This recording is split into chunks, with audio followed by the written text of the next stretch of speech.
Okay, Shivas, can you please check? 1 second, Mali, I'll make it. Okay.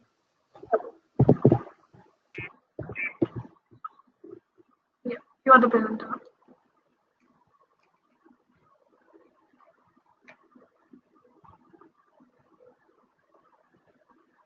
So I just run this and show you. Uh-huh.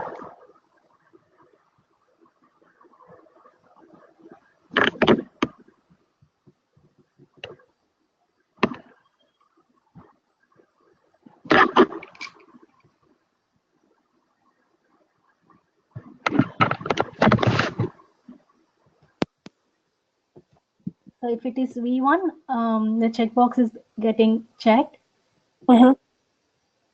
If it is V2, the multi-line text is becoming the mandatory.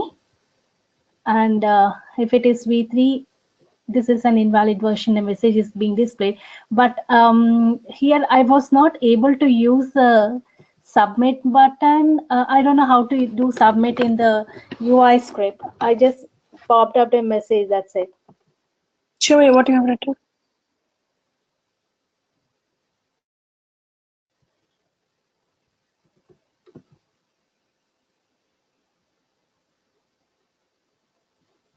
So you are talking about the UI policy?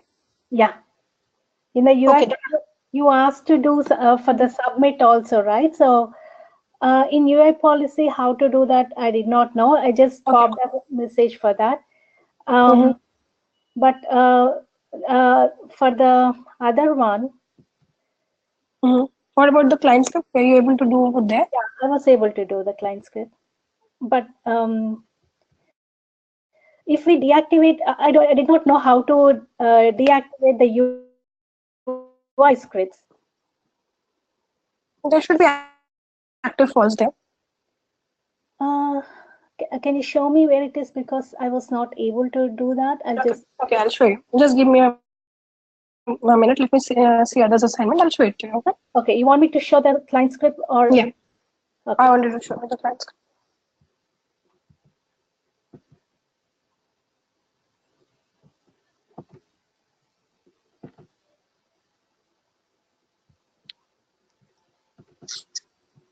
Just show me the script. No need to activate it now. Okay. You'll have to click on that cross. Okay.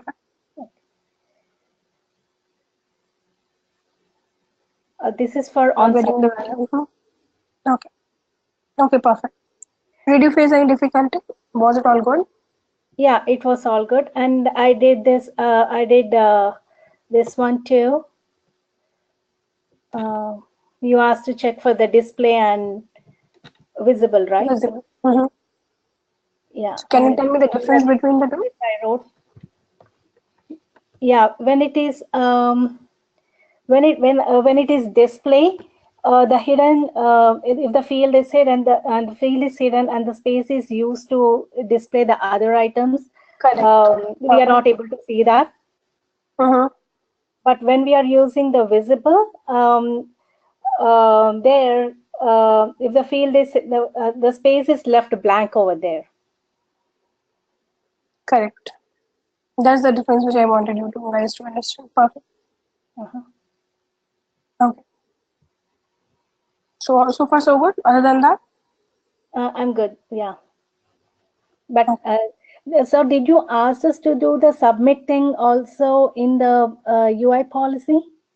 I'll show you that. Just hold on for a minute. I'll show you. Kshitij or Ravan, are you there? Guys, Ravan, are you there? Hey Saloni. Hi. Hello. I'm making you the presenter. Yeah. You are the presenter. Kshitij, I'll make you after Ravan. Okay.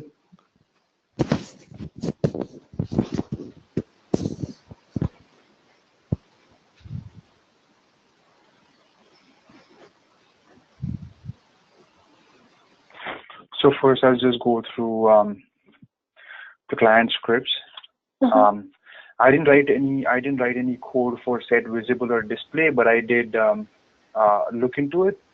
as Malini explained, when you have set display false, so it just hides the field, and there is another any other field on the form will take place instead of that field. But if you have set visible, the field will be hidden, but that space won't go away, so it will be just blanked out. Correct. So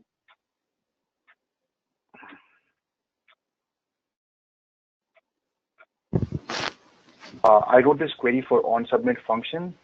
So for my multi-line more information field, I just wrote a code for getting the value for more info. And if it is not empty, then I'll get an alert saying that you have entered more info. And then the order wouldn't process because I have the return function. Okay, perfect. I just deactivated. Do you want me to activate it and do it? But it works. No, so that's fine. I don't have any queries for it. Okay.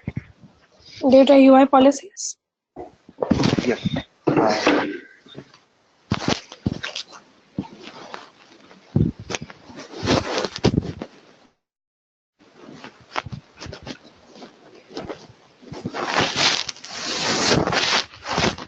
So for the UI policies, I couldn't write both of the version V1 mandatory and checkbox functions into one UI policy, so I created two of them. So for mandatory field, I created one script saying that on load, have this script follow when version is you can combine both in one, correct?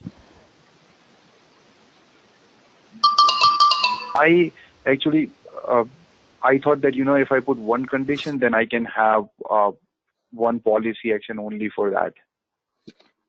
So you're talking about the condition. Sorry, my bad. Yeah, you're correct. You will have to write two different UI policies for that. Okay, yeah. Condition is different. Right. I got it. Yep. Right. So what I did was, if you select option V2, then the multi-line text would become mandatory. So I created one UI policy for that, and then go to the second one. For the checkbox, I did the same. But if you select V1,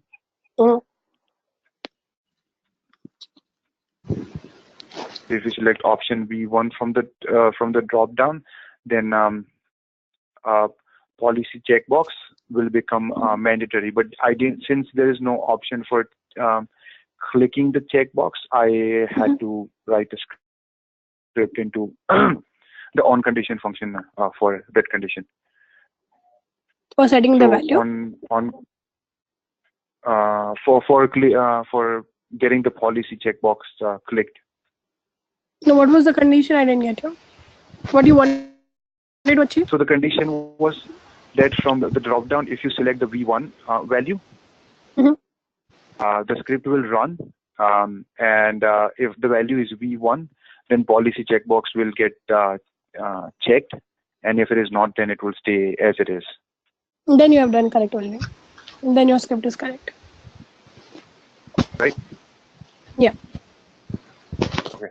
And then one more catalog UI policy for multi-line, not multi-line, for onSubmit function.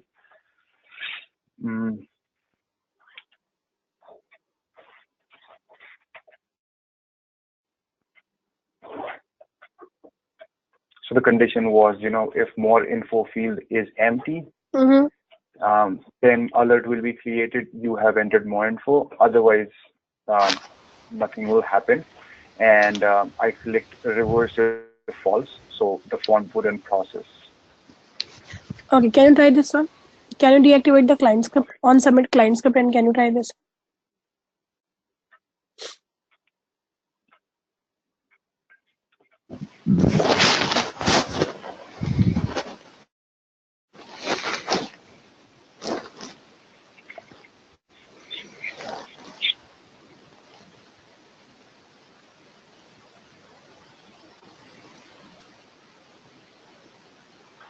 So if the option is V1, it gets selected. If it is V2, then I have more info provided.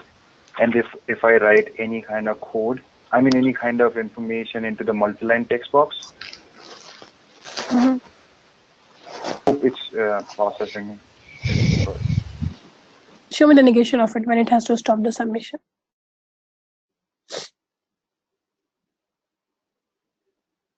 So go to the catalog item again.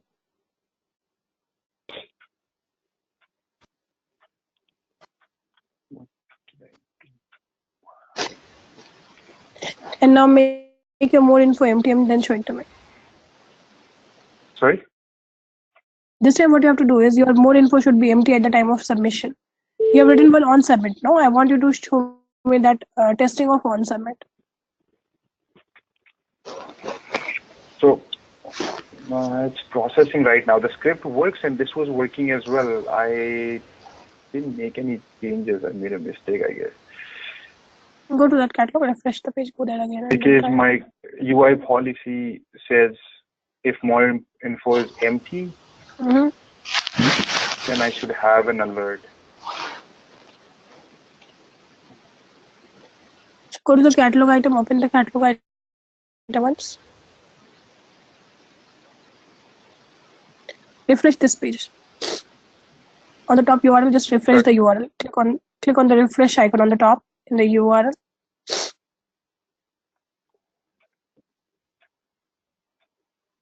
So right now your more info is empty, correct? Right. Can you click on order now?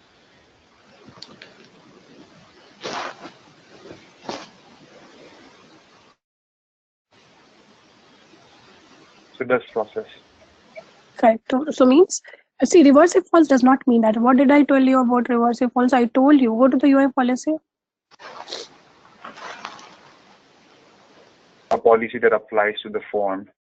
So I told you in the reverse if false, it means that when condition is false, then whatever is there in the UI policy action part, can you see at the bottom, catalog UI policy action part over there?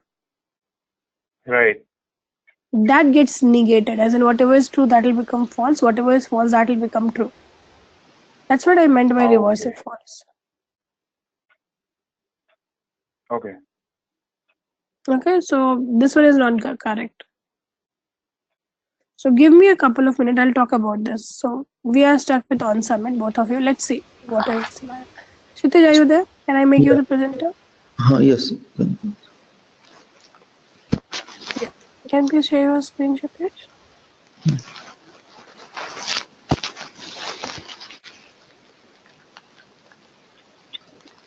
We can see your screen.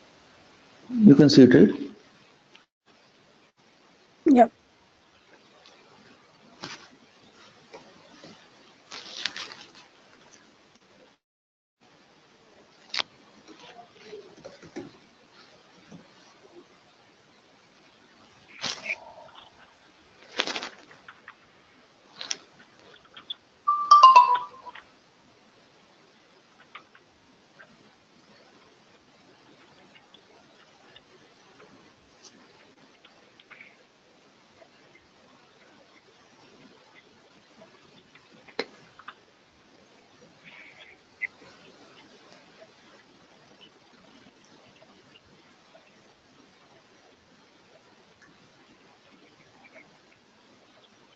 This is the first one for client script. Let me make it true.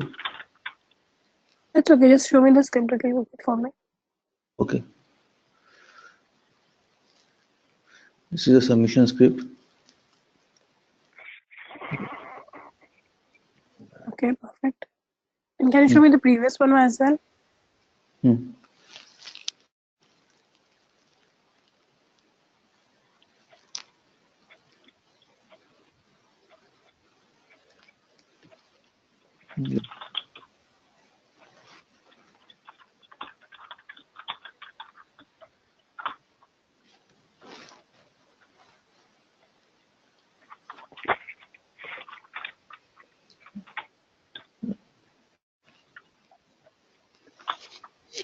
This one's elevated.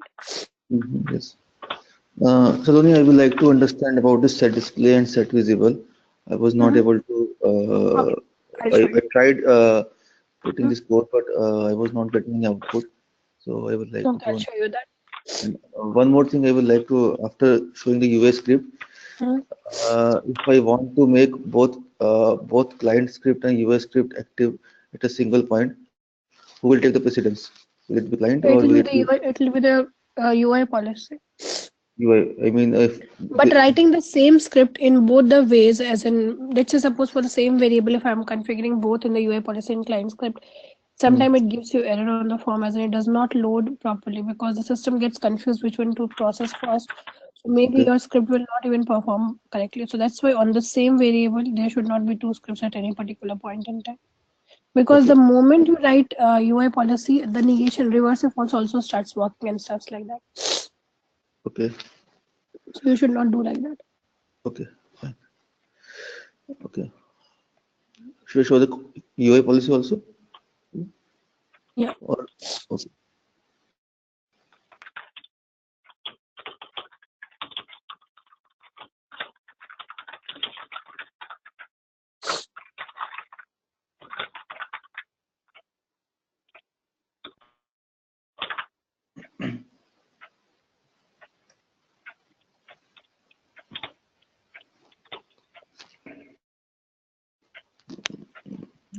These are three versions I created.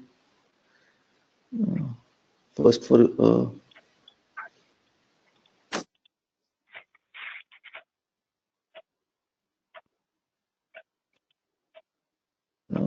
when version is V1, Mm.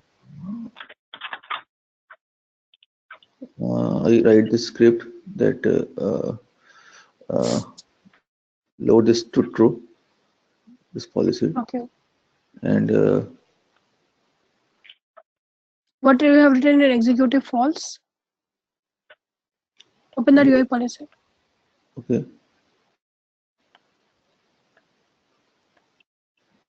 Hmm. Okay. Yeah. Okay. If you go to other version, if you select V2, uh,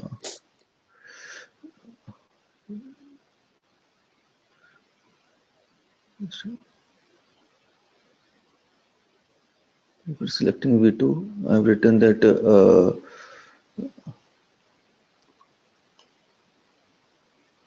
let it be mandatory true, others leave as it is.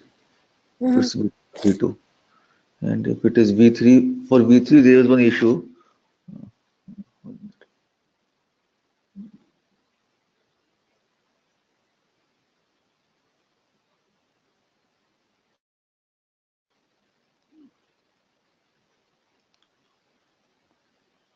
For V3, it was doing it loading only. This action it was performing at the time of loading. What are we trying to do over here?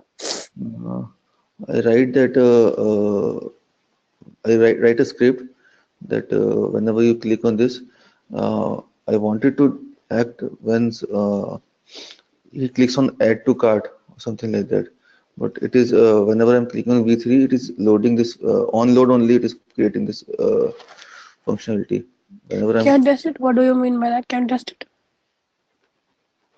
yeah,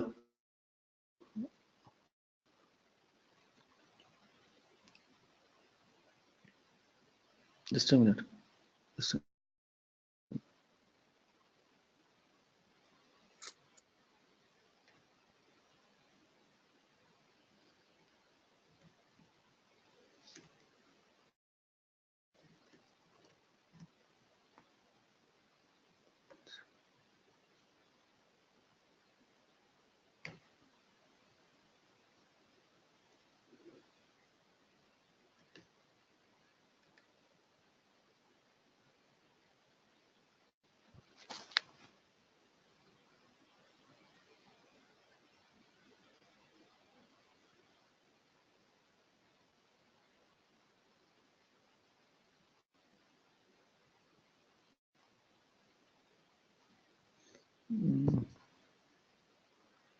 No. So go to the catalog item and just test it. I was just checking if it's active or not. Mhm. It should be because till now we have not worked on the active part of it. Just a minute. Just let me first make it the other one deactive. Okay.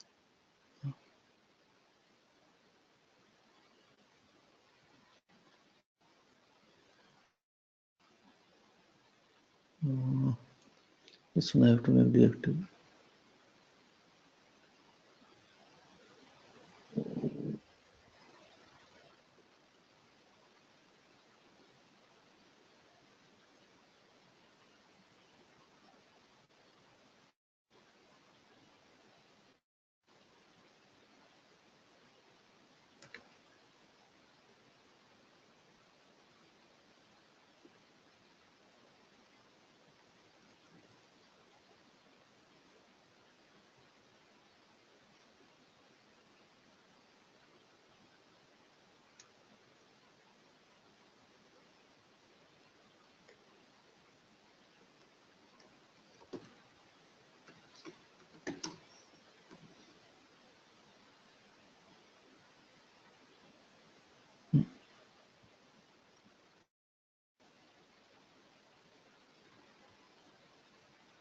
Yeah.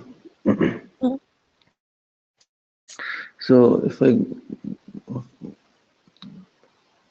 version 1 it is working, version 2 it's okay.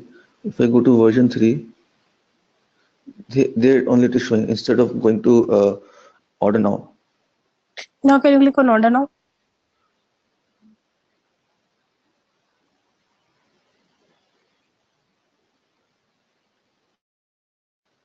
Now it's going, it should not go inside. Correct. Yeah, I should stop here. I'll So talk about it. yeah, on submission is not working for UI. So other than that, any queries you have?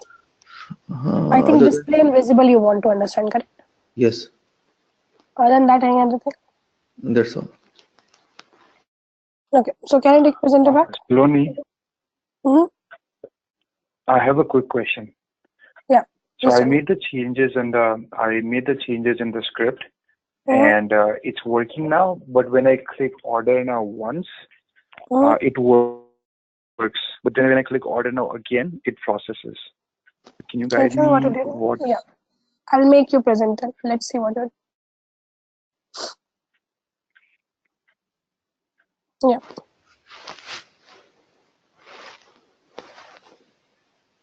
Just a second.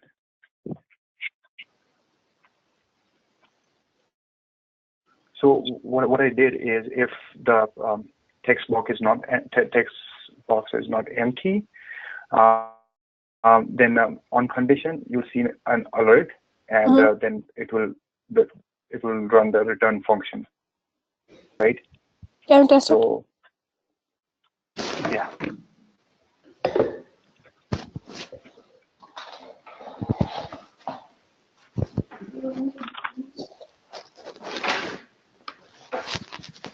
So until this point is good. If I press OK, it's not processing. But if I click order now again, Hmm. it goes. That means it is not processing. I'll show you. Just give me 1 minute. I'll just show it to you. Okay. Okay, so the answer to it is UI policy can't work as on summit actually. Sorry for confusing you guys. I gave you only because I want you guys to experience that, so that if suppose you have to answer that at any particular point in time, why not? You should be knowing that. So the answer to it is at any particular point in time, UI policy can never run as a on summit. Any on summit validation can only be done as a client side scripting. Okay. Yes, I read that. But yeah. Okay. So now let's see other scenarios which you guys had difficulty on. First thing is UI policy.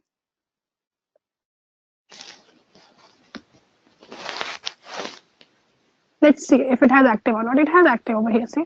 So for you, when it is not coming, let's see how to bring it up. I can go to the maintain items.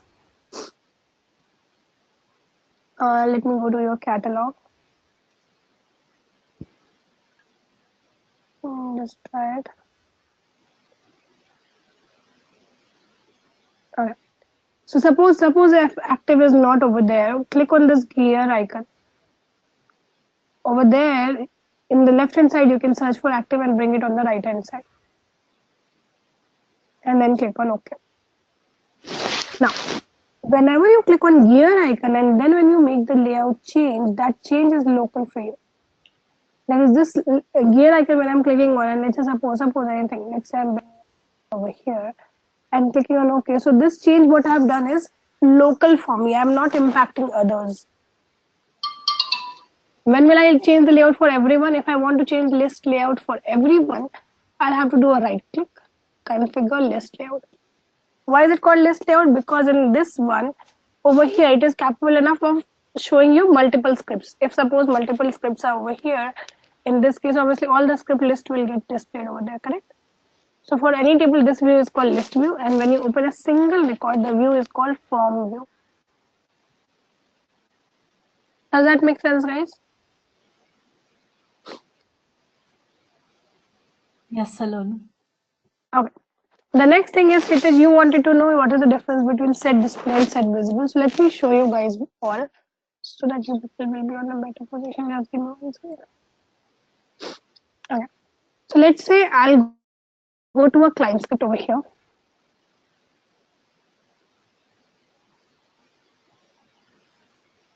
Let me make this one active. So I'm writing if this is the case, let me first show you set visible. Sorry.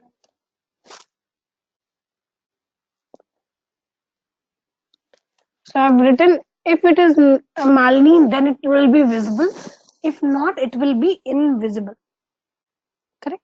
So now let me do the testing. So I have given it on the name variable. Okay. And let me just fastly go to the catalog item and deactivate the UI policy.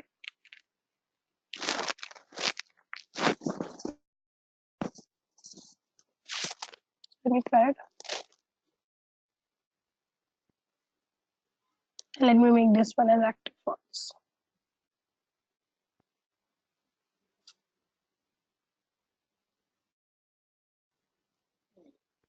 Okay. So if it is not Malini, so let me give Malini one. So what will happen? It will become visible.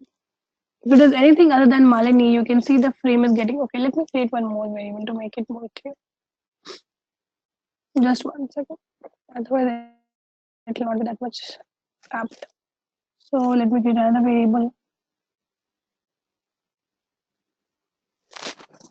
Okay, let me also show it to you how to create a variable of type reference. Guys, do you remember what was reference? What did I talk about reference? Yeah, it has a magnifying glass. Like it has a lot of, we can search from that whatever user we want. It has multiple things in that. We can select one from that list of items. Correct. So I can say that reference is A nothing field but that connects to a CI table? sorry? Like a field that connects to a CI table? Yeah, you can say that. As in, I can say that that particular field can be structured to pull data from any table, whatever table it may be. Okay. So I'm going to show you the designing of that. So let's say if you have to do so, so the type will be reference. In the question already we know. Let's say suppose I give the name, please select your manager. Let's say. And in the name, I'm giving the field backend name. Anything. Now, let me give the order as well. Let's say I give the order 15 and I try to submit it. Whenever the type is reference, it says this is to be filled in. Can you tell me where is that field located? Are you able to see that? Or can you tell me how to find it? It should be in type specification with the strip. Correct. So whatever section is having a asterisk over there, that is the section containing the mandatory field. So here it is. Now, what I needed to do, I wanted to pull the data from user. So I'll type user. Scroll down, so many options are there. I know the backend name of the user table is sys_user. If you don't know how you can get it, open the user table in a new tab. Open any record in that table. And then do a right click on any of the column in that table. When you do a right click on any of the column and click on show, then in the dictionary info, whatever is there after the colon and before the first dot, that is the field backend name. So over here, what is it? It is sys underscore user. So means that is a table which is the backend table for the user table. So I'm just going to submit it up to show it to you now how the form will look like. Let me go back. And let me try it now. Yeah. So yeah, now the variable is available. So let me enter anything. So what you can see, the variable got hidden, but the frame, the space of it is still visible, as in that space you can see. And now let me change the same script to set your display. So now instead of visible, I'm going to play around with display to show it to you how it is different.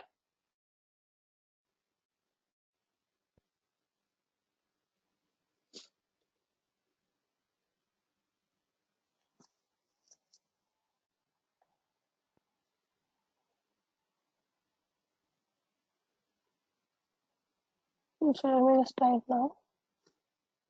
So if I enter anything, what you can see, not only the variable, but also that frame is getting hidden for you. Does that make sense? Shitesh? Yes, yes. That Yes, is ma'am. whenever we are writing set visible, only the variable is getting hidden, but not the frame of it. But whenever we are writing set display, not only the variable, but the space is also going on.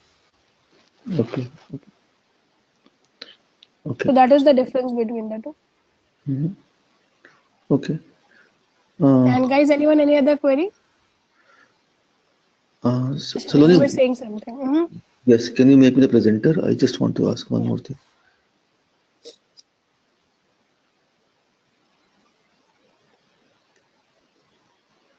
Yeah, you are the presenter. Okay, okay. I just want let it go down. Yeah. Saloni, I just want to know this log is coming, or this from where we have activated it. What law? This catalog script. No. It is something else. I'll talk about it later. I'll show you. Okay, fine, fine, fine. That is not That's the all. script part of yours. You didn't do it.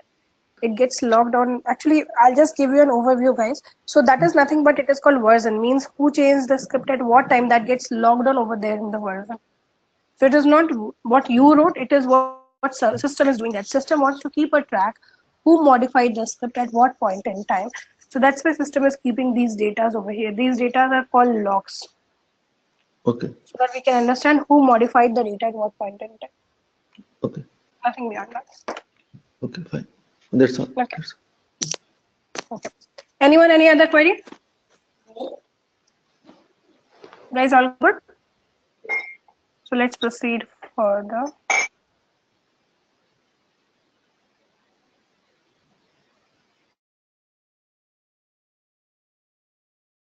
Okay. So today we are going to start another topic, that is, let's move something from the server side. Obviously, we are done with the client side, only these were the combinations. So for server side, first thing first is let's try to understand that if you have to create tables, let me share my screen. Saloni, am I One still second. sharing the screen? Yeah. Yeah, I'm sharing mine. Sorry, what Okay. you were saying? That's what I was asking.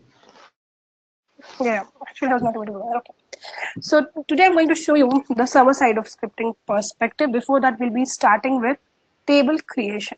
That is, at any particular point in time, let's say if you have designed an application on your own, or maybe let's say one backend table you have to design on your own, how will you process those? Let's try to understand that. So let's say I gave you a requirement to suppose store the salary of the people, as in let's say my company comes to me and says that, okay, we even want to design a table in which we can store the salary of the in-house employees, let's say, or any table, whatever the table may be, or I want to create a table in which I want to store, let's say, the backend processing data of a particular record and stuffs like that. Means you have to design a table. On the day one, what I told you guys that you don't have direct access on the database level. You directly can't log in into your Oracle database perspective and create a table over there. Rather, what you'll have to do is, you will have to rely on something called your tables over here in the UI perspective of ServiceNow. Using the UI perspective over here, we will be designing or structuring the tables. Let's see the designing, it will make much more sense to you. So at any particular point in time, if I give you a requirement for designing table, you have to write tables in the left navigation. And for creating a table or seeing the existing table under system definition header. And did I tell you about the difference between application and module, guys? What is application? What is module? Yes. Okay. So over here, system definition is what it is coming as a header, means this is an application. And tables, if you can see under that there is something called table, means we can say, okay, that is nothing but that is a module over here. So what am I going to do over here is I'll go to this module tables to structure a new table in the organizational perspective. So when I came over here, I can see obviously the list of tables, all the tables existing in the organization right now are available to you. Whenever a table is created, it is not like a script. So that's why you can't deactivate a table. If you don't want to use it, you only have a choice of deleting the table, but you can't deactivate the table. Or you can leave it as it is, as in if you don't care, if you don't want to use a table, you can leave the table as it is. But if you're very much sure that, okay, in future also, we are never going to use a table, maybe that functionality or feature is extinct now, it's better to delete the table. If you are very much sure, you will never use it. Okay. So let's create new table. Let's try to understand the logic over there. First thing first is how to create a table in the organizational perspective. So let me show you the structure. So obviously what we will do over here in this case, so for creating a new table, we will click on new, like your scripts are. Let me click on new. And first thing is you will enter what? You as a developer, you will enter the label of the table. What does label means? Label means, like, let's say if I open users,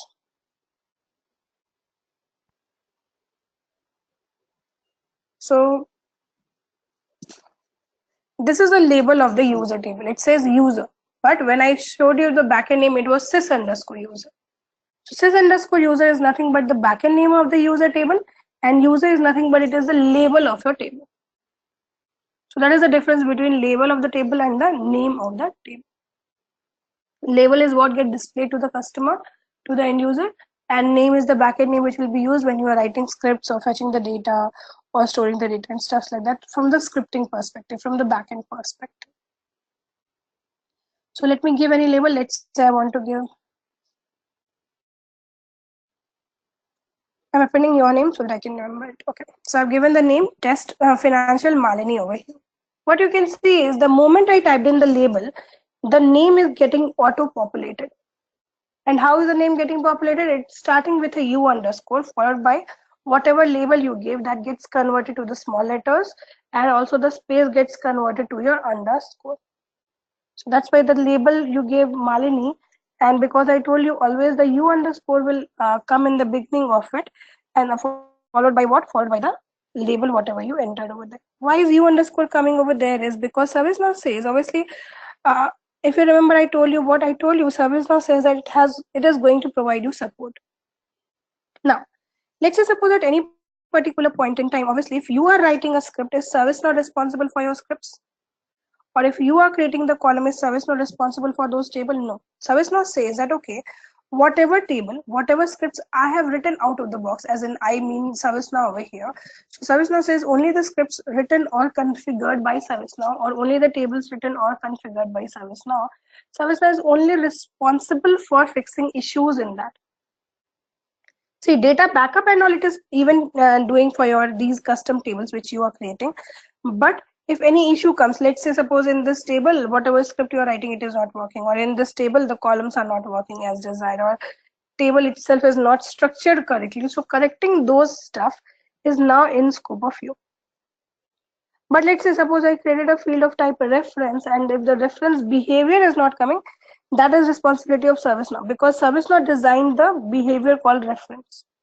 But if let's say I created a field and I didn't create it properly, maybe in the variable, let's say I was creating a variable of type reference, and let's say suppose I selected wrong table name over there. So that correction I'll have to do because I did the customization over there. So what I'm trying to say over here is that ServiceNow says that if you are doing any customization, if the feature of ServiceNow is giving you the option, let's say for creating table and stuff, if that feature is broken, yes, ServiceNow will fix it for you. But if you have structured something wrong as a developer, then it becomes your responsibility to correct it. ServiceNow will not do it for you. Is that giving you any understanding? Now, what ServiceNow wanted to understand, obviously, just by seeing the table name, if ServiceNow can understand whether that table was created out of the box or by ServiceNow developer, obviously it will become an easy task. So let's say what ServiceNow says is that it says that, okay, at any particular point in time, what I would do is I would check the name of it. If the name of the table is beginning with a U underscore, means I'll understand that, okay, it is a custom table. Custom means what? Any table which has been created by you, not there out of the box, are called what? Those are called the custom table. So over here, what we can see over here, we can see that, okay, this table backend name is starting with a U underscore, means what? Means it is the custom table over here in this case. Okay, and if you compare it with any of the out of the box table like your incident table, your problem table and all, I'll show you in comparison in some couple of minutes. So we'll see over there the name of those will not start with a U underscore because those are not custom table, because those are not structured by ServiceNow. Rather, those are structured by ServiceNow, so the name will not begin with a U underscore. This one is structured by us, so the name is beginning with a U underscore. Okay. Extends table, I'll just talk in a couple of minutes. Before that, let's come to the right hand side. Right hand side, it is asking you, do you want to create a module for your table? If you are saying yes, then in which, so ignore this mobile one. Mobile, I'll show you after some time. So when you're selecting create module, the module has to be created in which application, so in which header I can say. So over here in the application also what I've selected create new, as in I'm saying, okay, even a new application I want to create. So if you're selecting create new for application, you have to give the application name. If not, you can create module of this table in any of the existing application. You can click on the drop down. Suppose I select self-service. So I'm saying that, okay, so I'm adding the module in this particular application. When will you add the module? You will only add the module. You will only add a module to an application if that particular table which you are structuring will be visible to the customers from the front end perspective.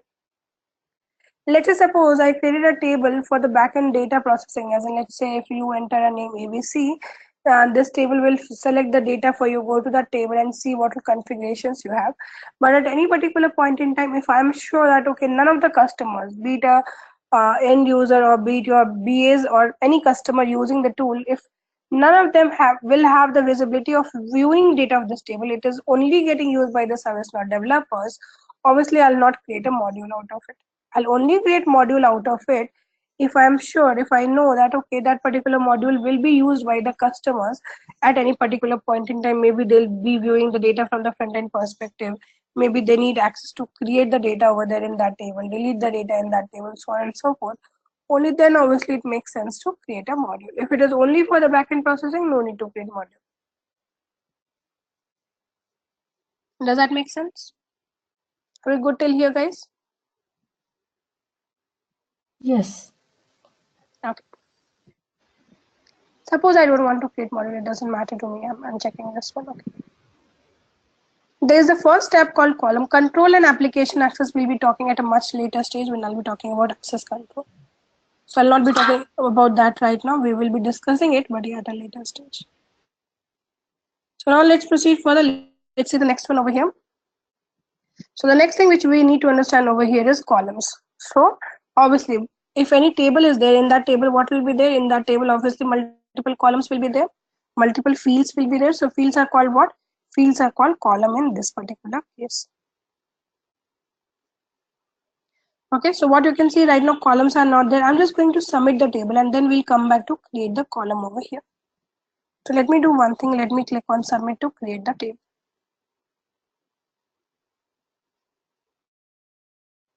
Okay. Now let me go to the table and open the table again. So I'll go to the tables again. And let me open your table. What you can notice, we didn't create any column, but still system is showing me all these columns over here. How many columns are there? There are 6 columns over here. Let's try to understand why these columns got created. So obviously, for sure, we didn't create these columns, means I can say that, okay, system is creating these column out of the box. Okay, so we are not working on this, rather the system is doing the work over here in this particular place. So now let's proceed further. Let's understand what all these columns are doing, why the system is making use of it and stuff like that. Okay, the first thing first is whenever you create any column, whenever you create any table, in that table always these 6 columns will be there. ServiceNow itself is creating these 6 columns, so that's why you can't get rid of it. Let's understand what kind of data will get stored in these columns. The first one is created by. So whosoever will create data in this table, the person who created the record, the row of data in that table, his name will be stored in created by. The timestamp when he created the record will get stored in created. Sys ID I'll talk about at a later stage.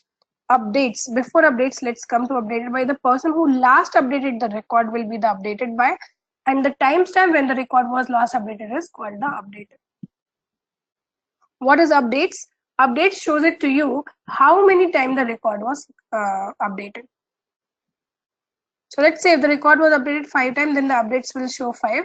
If suppose again I go and again I update the record, then the count will show 6, so on and so forth. So updates just shows it to you how many times the record is updated in the system perspective. It just shows the counter over there in that case. Are we making sense, guys, so far? Sys ID I'll show you later. So other than Sys ID, are the fields clear to you guys?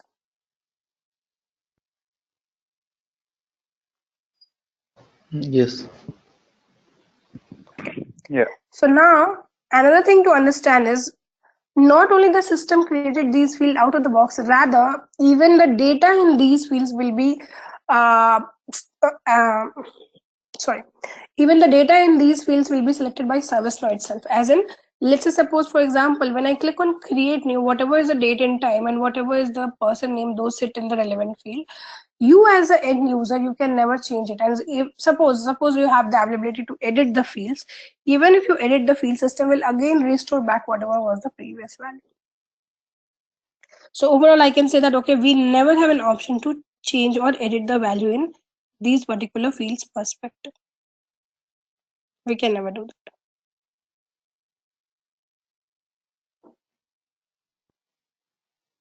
Okay, what is next over here? Let's try to understand that. The next thing over here is that because we didn't create these fields, so we can neither delete nor deactivate these fields. None of the properties on these fields are editable for you. You can't make change in any of the property of these variables. Okay, so these are out of the box. Now let's proceed further and let's create some changes in the system. Let's design some changes in the system perspective over here. So let me do that. Let me go over here and create a column. You can see at the bottom there is an option to insert a new row. Means I'm going to create a column by using this one over here. Suppose I'm giving a label, just anything. So whatever you are entering is column label. Let me give a label as name. What type it should be? Suppose, so multiple type you can select. Suppose I'm keeping it simple. I'm selecting the type as string over here. Reference we'll see later. Max length is number of letters, number of alphabets which you can set in that. Suppose I want to give the max length as 100. Default value we know, and this your display we will talk later.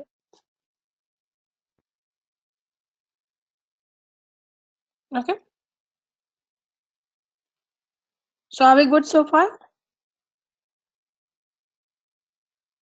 So now what am I going to do? Okay, so even though you have created the column over here, you have attempted to make the submission over here. When will the record get created? The record will get created only when you click on what? Only when you click on this update over here. Until unless you update it, the column will not get inserted into the database. So let me do that. Let me try to submit the record over here in this particular case. So I'll go over here in this case and I'm going to click on update. Now, when I told you that, okay, we are not going to create your module of it. So now what do we need to understand? Obviously, we do need to understand then how will we see data of this table? Right? So let's just try to understand that. So over here, what you can see is whenever the table gets created, there was a name of it, correct?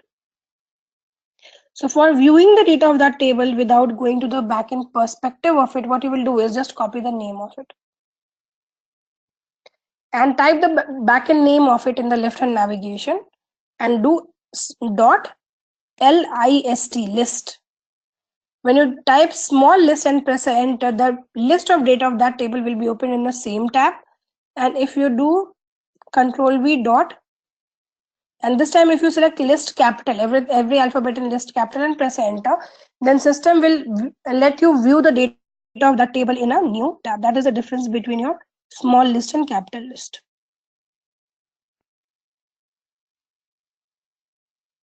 Okay.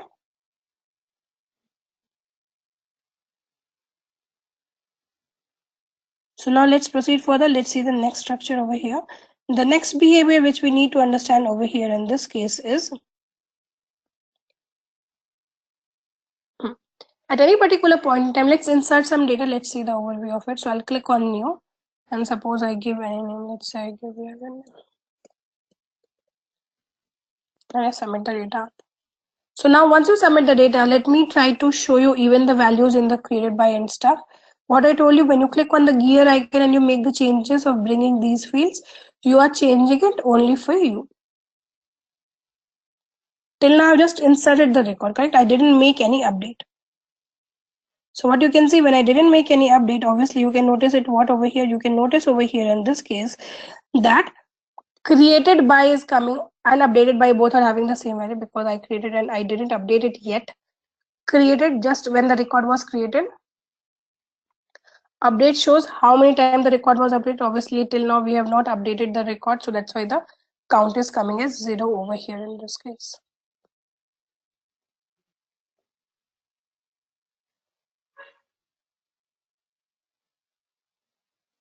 Does that make sense? Now another thing which you can see it over here in this particular case is that if you come over here to this particular record, what you can see the other stuff over here is that, let me just open the record and just make some update over here so that I want to show you the count. Okay, so it is changing. Now at any particular point in time, if you want to create another table that, another column in this table, that is if you want to go to the database view of it, how will you go? So for going over there, you can do a right click on your table header. How will you go? So one way is again going to the tables and structuring the column over there. Other ways, do a right click on any of the column header. Once you do the right click on any of the column header over here, you get an option of what? You get an option of configure. What we wanted to do, we wanted to go to the backend perspective of it so that we can structure new columns in it. What will you do? Do a right click over here and then where will you go? Under configure, you go to the last option. One second, let me just scroll the form a little bit down. So you can see the last option over here is dictionary.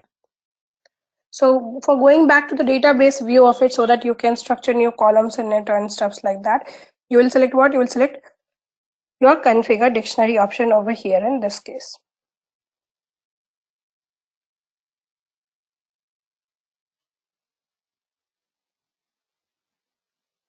Okay.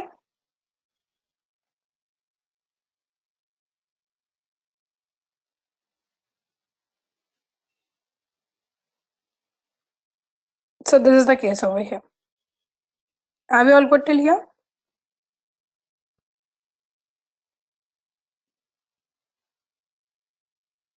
Yes. Okay, so Yeah. let's go back to the configure dictionary and let's see what it shows over here. So if you'll come over here, it is nothing but it is showing you the detail of what? It is showing you the detail of all the columns over here in this case. So now whatever the column we want to work on, or if you want to do change in the design of any of the existing column, even you can do that over here in this case. Okay. So let's see how you can work on these designs and stuff. So I'll come over here. Let's say suppose I want to make the change in this one, so I'll just open this one.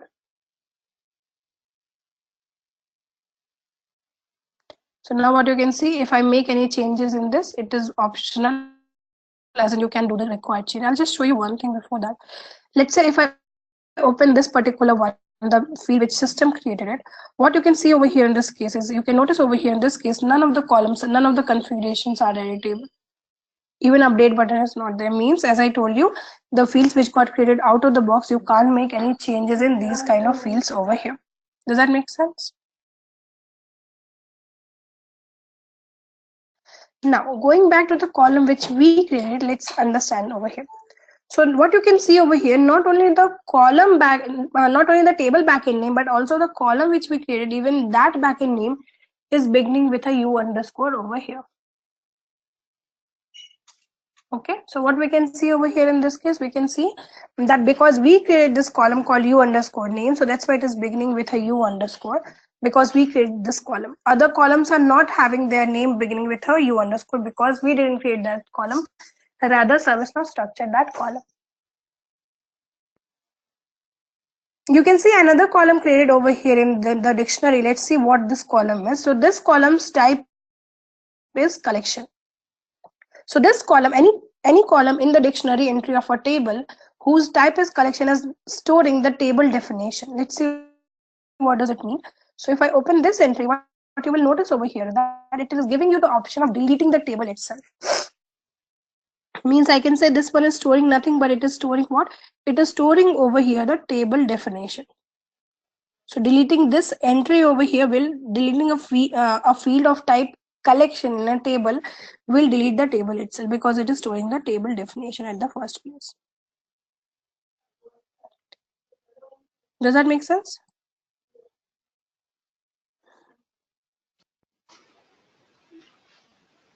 Yes. Okay. So this is the baseline structure of table. Now, let's understand some concepts of ServiceNow and then I'll proceed further tomorrow. Okay.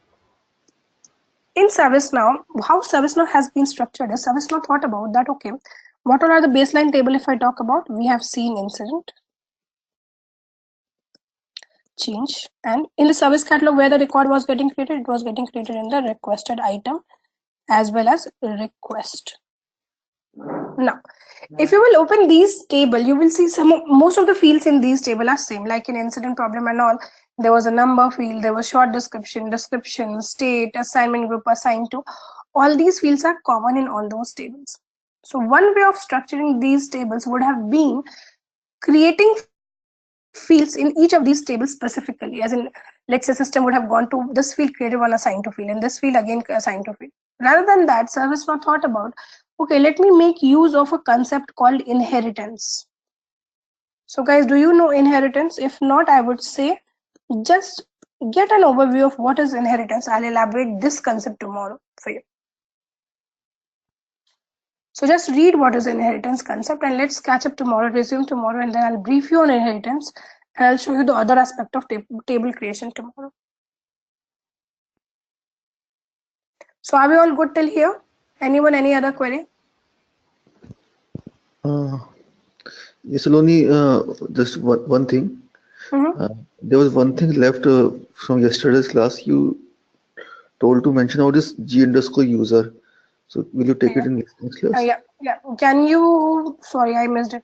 Can you please remind me that as the first topic tomorrow, please? Okay. I should have covered that in your client script only. Okay, please remind me that tomorrow. Let me start with that and then I'll talk about inheritance. Okay. Okay, fine. Okay then. Thanks everyone. Bye-bye.